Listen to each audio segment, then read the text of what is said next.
A robot crawled into the Great Pyramid and found a tiny sealed limestone door no human hand had touched in thousands of years.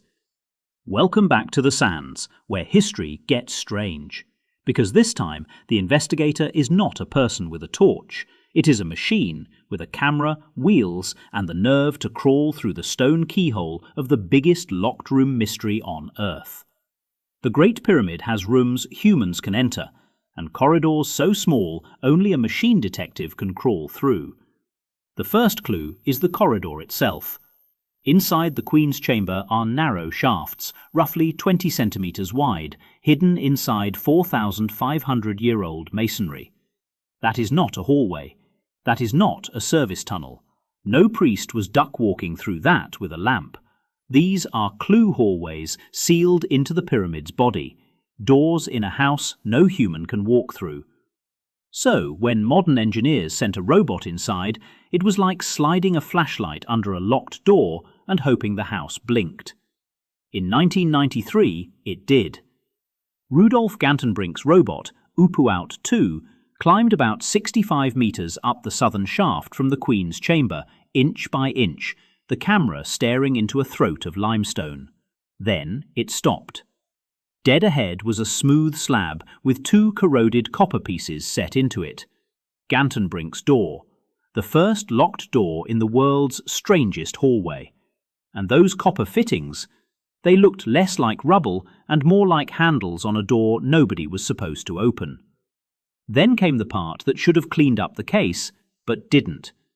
In 2002, a Pyramid Rover drilled through the slab and pushed a camera into the gap behind it.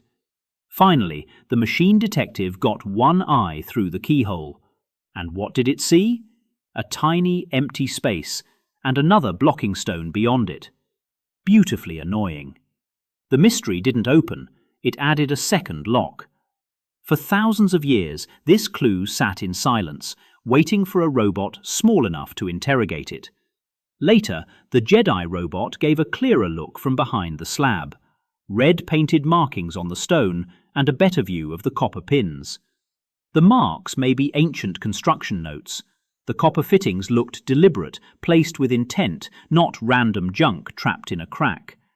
Buried beneath the sand, something was waiting. In this case, it was waiting inside the stone. And this is where every detective in Egypt starts arguing in the evidence room. The king's chamber shafts reach outward and may connect to ventilation, ritual alignment, or symbolic routes to the sky. But the Queen's chamber shafts were sealed, and they do not behave the same way.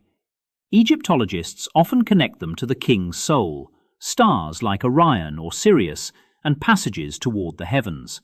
Then the conspiracy energy kicks in. Ventilation shaft, star tunnel, ritual passage, hidden technology, message left in a sealed room. Historians agree on this part. The limestone door, the copper fittings, the robot footage, and the blocked passage. The rest is where things get interesting. That tiny door matters because it turns the Great Pyramid from a finished monument into an unfinished investigation. Ancient Egyptians did not just build monuments, they built messages. What they left behind still speaks, if you know where to look. The robot did not solve the pyramid. It proved the pyramid still has locked doors inside locked doors. The Great Pyramid let us look through the keyhole, then showed us another door. So help keep this ancient Egypt case file growing, from maps and tomb seals to robot clues and erased names, and tell me which sealed clue we should examine next. Because in Egypt, every stone has a witness, and remember, the sands still keep their secret.